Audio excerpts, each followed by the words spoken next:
Hi, my name's Dabiri. I'm a lead software engineer on the StarCraft 2 team, and we're here in Shanghai at the BattleNet World Championship. All right, Alan, so what's it like being here in Shanghai?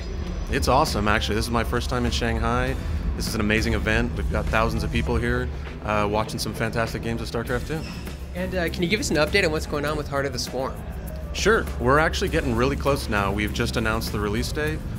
We've got some fantastic features in the beta. Our beta's going on right now. We're getting some great feedback from the players. Feature-wise, we've got all kinds of really cool features that we're working on. We're eagerly looking forward to getting them out to the public. And can you talk about some of those new features? Sure. So some new stuff we've got is on the online side, we've got clans and groups, basically a social feature that'll let you kind of get together with your friends or other people on the internet and form social groups and playing the game or just talking about StarCraft. We'll also have the group functionality where maybe a regional like a school or barcrafts might be able to get together, or clans for more competitive play. And how have you designed this game for a more mainstream audience? So some of the feature I just described actually is one way in doing that, making people actually be able to find other players who have similar interests in the game, whether it might be like an arcade game that they enjoy playing and they want to find out about that. But in addition to that, we're actually making another new feature in the game, which is a racial progression system. As you play the game, win or lose, whatever happens, you'll actually progress in your level and you'll be able to move up in the ranks and earn basically portraits and other rewards that you can then use in the game. And how do you see Heart of the Swarm impacting StarCraft 2 and eSports? I think it's actually going to be great for it because there's a lot of new elements that are coming in from the multiplayer units.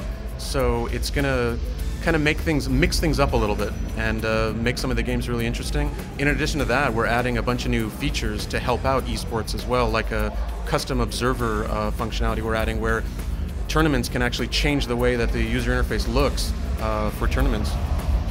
And how do you see the new units impacting the viewing of StarCraft 2? They're often in comparisons to chess, but those pieces don't evolve. Sure.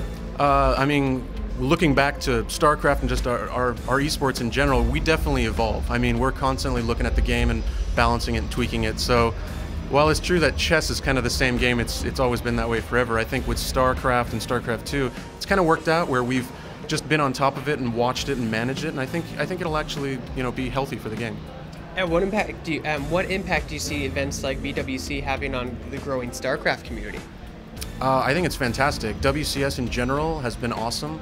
It's really let some new players kind of shine with this kind of country-based regional Olympics style format. And then just here at BWC, it's been fantastic. Just the games we've already been watching have been awesome. So I think it's just helping esports, helping StarCraft in general. And what are your thoughts regarding the rivalry that has developed between StarCraft 2 fans and League of Legends fans? We don't try not to get caught up in that kind of stuff too much. I mean, at the end of the day, we're just focused on really trying to make Star 2 the best game it can be. And if the players want to have a little fun, it's not really on. And what role do you see television playing? I mean, you already have live streaming in StarCraft 2. Do you think TV will play a big part in the future? I think it can, and I think it would be awesome to be on television, but at the same time, I don't actually know that it's absolutely necessary. We've already seen that, like with the internet and just streaming in general, it's been such a huge phenomenon that I think just on the internet it can be enormous. If it's on television, I think it can be that much bigger and that much better, but at the same time, just the internet streaming has been amazing. And where do you see esports 5 years from now? Just growing, bigger and better, just events like this. You would never see these, previously outside of Korea. And so just the stuff that's happened in Western esports has been phenomenal with StarCraft 2. And what's the biggest challenge to mainstream the audience of esports, or the acceptance of esports? The biggest challenge? I guess some of the things I would say is if you take parallels from real sports is one, they want a connection with the players.